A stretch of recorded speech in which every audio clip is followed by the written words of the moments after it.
દિવાળી આવે એટલે કે બજારમાં ખરીદીના ધમાકા રહે છે, પણ આ વખતે અરવલ્લી જિલ્લાના બાયડ તાલુકાના ધારાસભ્ય ધવલસિંહ ઝાલાએ એવું કંઈક કર્યું છે કે જે માત્ર ખરીદી સુધી સીમિત નથી, પરંતુ એક મોટો સંદેશ લઈને આવ્યું છે। વોકલ ફોર લોકલને હકારાત્મક રીતે આગળ વધારતી આ પહેલને લોકો વિશેષ આવકાર આપી રહ્યા છે। બાયડ શહેરમાં દિવાળી નિમિત્તે ચાલી રહેલા બજારની ચમક વચ્ચે જોવા મળ્યું છે એક અનોખું દ્રશ્ય। તો બાયડ તાલુકાના ધારાસભ્ય ધવલસિંહ ઝાલા વ્યક્તિગત રીતે બજારમાં આવીને સ્થાનિક વેપારીઓ પાસેથી ખરીદી કરતા જોવા મળ્યા। માટીના દીવા હોય કે મીઠાઈ હોય કે કપડાં, ધવલસિંહ ઝાલાએ મોટા શોરૂમને બદલે નાના વેપારીઓ પાસેથી જ ખરીદી કરી અને લોકલ માટેના પ્રેમનો સંદેશ આપ્યો છે। ધારાસભ્યનું માનવું છે કે સ્થાનિક વેપારીઓને સારો આપવા એ માત્ર સમર્થન નહીં, પણ એ આપણી સાંસ્કૃતિક અને આર્થિક જવાબદારી છે। ધવલસિંહ ઝાલાની આ પહેલને લોકોમાંથી પણ ખૂબ સકારાત્મક પ્રતિસાદ મળ્યો છે। બજારના વેપારીઓ કહી રહ્યા છે કે આવી જ રીતે લોકલ બજાર ફરીથી જીવંત બને છે અને નાના વેપારીઓનો દિવાળી સારી જાય અને તેમનો ધંધો વધે અને સમાજમાં વોકલ ફોર લોકલ જેવી પહેલથી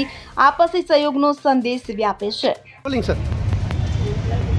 માનનીય વડાપ્રધાન નરેન્દ્રભાઈ મોદી સાહેબે એક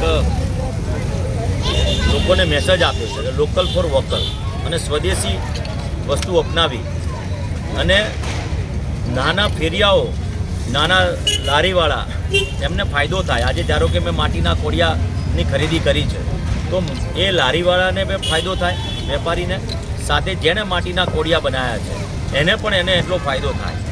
દિવાળીના આવા તહેવારની અંદર અને એમાંય નવું વર્ષ એનો લાભ જો નાના વેપારીઓ કે લોકલ ફોર વોકલ અંતર્ગત નાના લારીવાળાને આપણે જો ફાયદો કરાવીએ તો હું માનું છું કે જેમની આશાનું એક કિરણ છે કે ભાઈ નવા વર્ષની અંદર અમને લાભ થાય।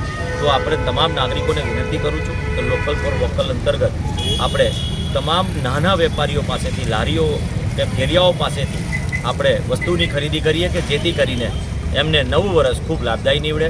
તમામ નાગરિકોને વિનંતી સાથે નવા વર્ષની શુભકામનાઓ। ભારત માતા કી જય, જય જય ગરવી ગુજરાત। નમસ્કાર। અમિત ઉપાધ્યાય સાથે CN24 ન્યૂઝ। હવે જુઓ દેશ દુનિયાની તમામ ખબરો તમારી આંગળીના ટેરવે। ઉઠાવો મોબાઈલ અને ગૂગલ પ્લે સ્ટોર પરથી ડાઉનલોડ કરો અમારી CN24 ન્યૂઝ મોબાઈલ એપ।